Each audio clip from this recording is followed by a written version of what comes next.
as flechas. Por alternada, nós já dissemos, 2 e 2 nem sempre é igual a 4. Peguemos um circuito com resistências e reatâncias ligadas em série, bobina e capacitor. Nós temos uma fonte alternada que vai nos dar, de início, uma corrente e uma frequência de, digamos, 50 Hz, se ela estiver disposta. O Sr. Volta é encarregado de medir a tensão eficaz entre dois pontos quaisquer do circuito. Suponhamos que ele encontre 30 volts daqui até aqui e 20 volts daqui até aqui. Mas, bem, daqui até aqui ele não encontrará 50 volts. Isso eu lhe garanto. Não é, Sr. Volta? Pois bem, é nesse momento que devemos chamar o Sr. Fresnel, inventor e grande benfeitor dos estudantes em altos estudos elétricos, que vai nos explicar tudo isso com flechas giratórias. Nosso circuito é um circuito série. A intensidade é exatamente a mesma, em valor e em fase, em todo ponto do circuito. O eixo de flecha de intensidade de corrente vai, portanto, nos servir como referência. É o regime de fase, como dizemos. Nos terminais da resistência, sabemos que a tensão está em fase com a intensidade de corrente. Nos terminais da bobina, a gente viu também, a tensão está defasada, adiantada em 90 graus. Agora, 30 volts em fase e 20 volts defasados em 90 graus, que resultado isso nos dá? Bem, o Sr. Fresnel nos diz que basta fazer isso aqui, e medir o comprimento da nova flecha, o que nos daria 36 volts. Sr. Volta, por gentileza. Ah, bem, é isso mesmo. Sr. Fresnel nos fez notar que chegaríamos ao mesmo resultado colocando as flechas extremidade com extremidade, desta forma. E essa tensão resultante nos terminais do conjunto, resistência bobina, continua defasada e adiantada, mas de um novo ângulo designado com o belo nome de ângulo φ. Nosso matemático de plantão nos faz observar que isso se calcula facilmente, mas esse não é o momento. Saiba somente que esse ângulo φ tem um papel importante para o problema de potência.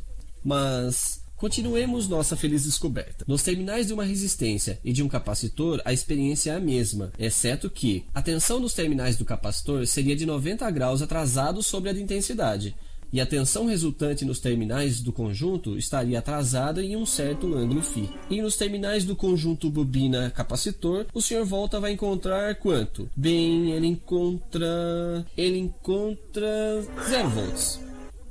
Recupere-se, Sr. Volta.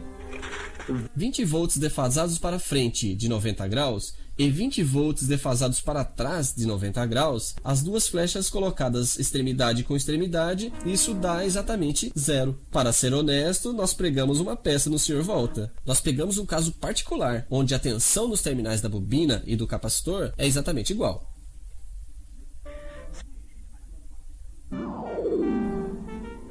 Mas isso não é normalmente o caso. Dessa forma, a tensão resultante e a defasagem dos terminais do conjunto se calculam graças a esse diagrama, simplesmente. Observe, ele poderia ter poupado o Sr. Volta de todas essas preocupações de medição de tensão, servindo-se simplesmente dos valores da resistência e da reatância. Pegamos novamente nosso triângulo de tensões do início. Se eu divido as tensões pela intensidade eficaz, que é a mesma nos dois, não esqueçamos, obtemos um novo triângulo, semelhante ao primeiro, no qual, em particular, o ângulo φ é o mesmo. Reconhecemos nossas fórmulas. As tensões divididas pela intensidade é a resistência, é a reatância indutiva, é a reatância capacitiva.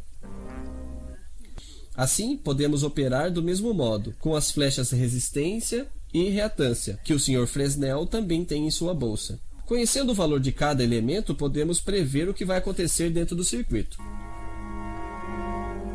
mesmo se ele está desligado, o que permite à nossa fonte ir descansar. Então, volte a pegar suas placas de granito e grave bem isso. Em um circuito alternado série, as resistências não defasam, elas simplesmente se juntam. As reatâncias indutivas defasam 90 graus para frente. As reatâncias capacitivas 90 graus para trás. Portanto, elas se subtraem. Basta medir quantos ohms fazem o resultante. Aqui eu te interrompo, Sr. Fresnel. O que o senhor mede aqui não é somente uma resistência, não é somente uma reatância, é uma impedância. Eu sei que isso dá muita coisa terminada em ânsia, mas não há alternativa. Tem que ser assim.